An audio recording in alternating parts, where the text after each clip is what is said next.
Christian Demonology.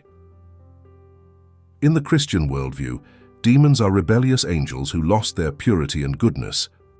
Led by Lucifer, who became Satan, they were cast out of heaven for defying God. These spirits now aim to undermine human morality, often depicted as tempters, leading people away from virtue and towards sin. They embody the spiritual battle between good and evil, with human souls as the prize. Solomonic Tradition. The Solomonic Tradition is like an ancient mystical handbook for communicating with the supernatural. It is said King Solomon, famed for wisdom, had a ring that gave him power over demons.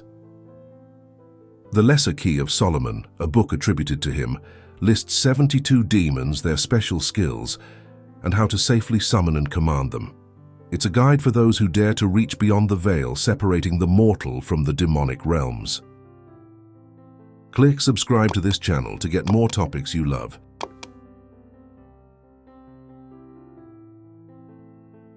Islamic Demonology, Jinn. In Islam, Jinn are beings created from smokeless fire, invisible to human eyes but living alongside us. They have free will, much like humans, and can be good, evil, or neutral. Some Jinn are akin to demons, known to mislead and create chaos. They are a reminder that the seen and unseen worlds are full of creatures with their own stories and intentions. Jewish Demonology. Jewish demonology introduces beings like Dybbuk, which are spirits that cling to the living, driven by unfinished business or malice. The Shedim are more demon-like, often causing harm or deception. These entities represent the unseen troubles that can latch onto one's life, and the importance of spiritual cleanliness and strength to keep such troubles at bay. Goetia. Goetia is the practical side of Solomonic magic, focusing on how to make contact with and control demons. It's like a spiritual protocol for dealing with powerful entities, ensuring that practitioners can navigate these interactions without losing control. This practice highlights the human desire to harness and direct the forces that seem beyond us, bending the supernatural to the will of the natural. Faustian Tradition. The Faustian Tradition is a cautionary tale about the cost of insatiable desire for knowledge and pleasure. It revolves around a deal with the devil, trading one's eternal soul for temporary earthly gains. This narrative warns of the dangers of overreaching ambition and the irreversible consequences of surrendering one's core values for fleeting satisfaction.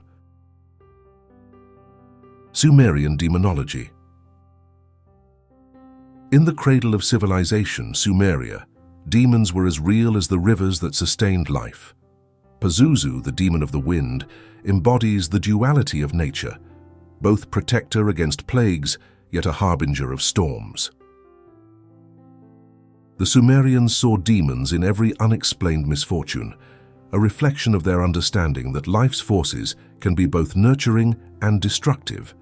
Engaging with these spirits was a way to make sense of the unpredictable, to negotiate with the whims of fate through rituals and respect. Zoroastrian Demonology. Zoroastrianism, one of the world's oldest monotheistic religions, presents a cosmic duel between order and chaos. Ahriman, the spirit of darkness, leads an army of divers against the light of Ahura Mazda. The divers are not just mythic creatures but symbolize the darker aspects of human experience: anger, envy, and despair. This ancient Persian narrative encourages the faithful to align with the forces of light by promoting truth and righteousness in the face of life's inevitable darkness. Voodoo Loa. Voodoo, a spiritual system rich in ritual, recognizes Loa as intermediaries between the divine and the mundane. These spirits can be capricious, powerful, and as varied in temperament as the people who serve them. Some Loa reflect the benevolence of saints, while others carry the trickery often associated with demons. The Loa's demands for service and offerings illustrate the reciprocal nature of relationships, divine or otherwise, and the belief that attention and respect can influence the spiritual forces that impact daily life.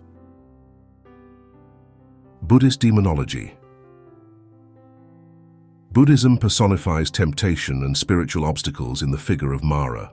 As the Buddha sought enlightenment, Mara's role was to distract, to offer earthly pleasures, and sow doubt. Mara represents the inner voice that argues for the easy path, the seductive pull of giving up when perseverance is most needed. In recognizing Mara, Buddhists are reminded to remain steadfast in their spiritual pursuits, acknowledging that true peace comes from overcoming the internal demons of resistance and attachment. Hindu Demonology. Hindu epics are replete with tales of asuras and rakshasas, beings with divine origins but demonic intentions.